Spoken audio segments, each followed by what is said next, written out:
Good morning. Mag-prepare tayo ng ating lulutuin para sa ating lunch. Magsisinigang tayo ng chicken. Pero mas damihan natin ang gulay para tayo ay healthy. Ito po ang ating ingredients. Bawang, sibuyas, kamatis, siling green, chicken at syempre ang mga masustansyang gulay, ang okra at ang sitaw. Hello guys, magluto na po tayo. Samahan niyo po ako sa akin pagluto ng sinigang na chicken.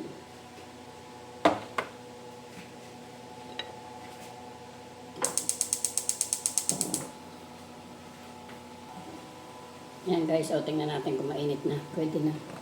Lagyan na po natin ng mantika.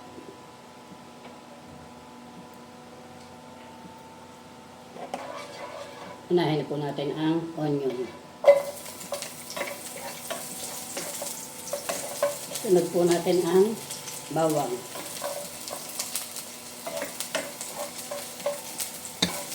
Sunod po natin ang tomato.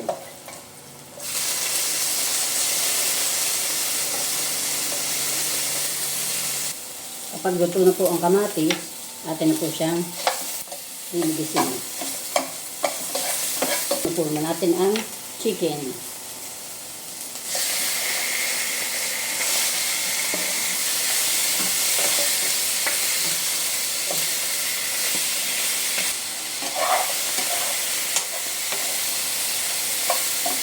Yan, pwede na po natin siyang lagyan ng sabaw. Kaunting tubig.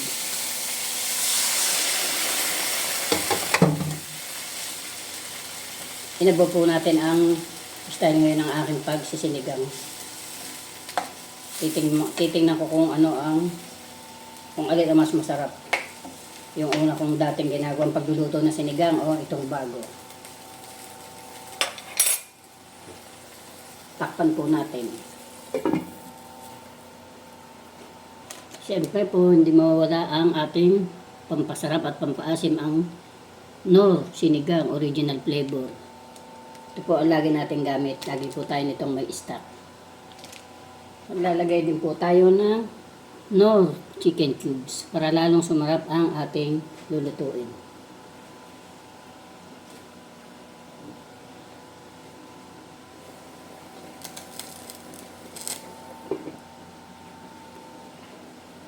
Lalagyan din po natin ng kaunting paminta.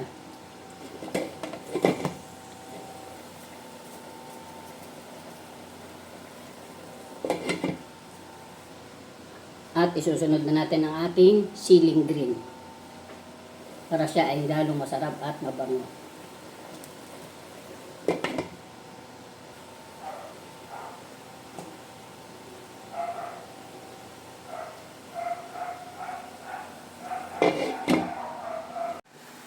Yan na po ang ating sinigang na chicken. Lagay na po natin ating pampaasim.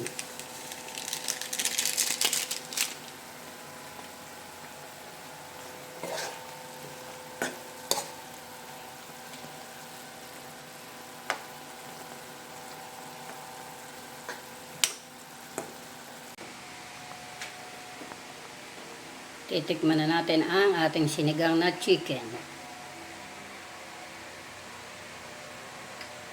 Ang sarap. Okay na to. Saka natin ihuhulog ang ating okra. Okra na masustansya. Hindi po natin yan kakatagalan kasi lalambot masyado. Masarap yung hapko. Yan guys, luto na ang ating sinigang para sa ating tanghalian. Thank you for watching. Bye-bye. Guys, kasandok na tayo ng ating masarap na chicken sinigang. Lahat wings yan. Yan ang masarap eh. Siyempre ang sili. Hindi man ng okra para masustansya. Dinamihan ko ng okra eh. Yan dyan, isang tali yan sitaw. Yan guys, kain tayo. Lunch tayo.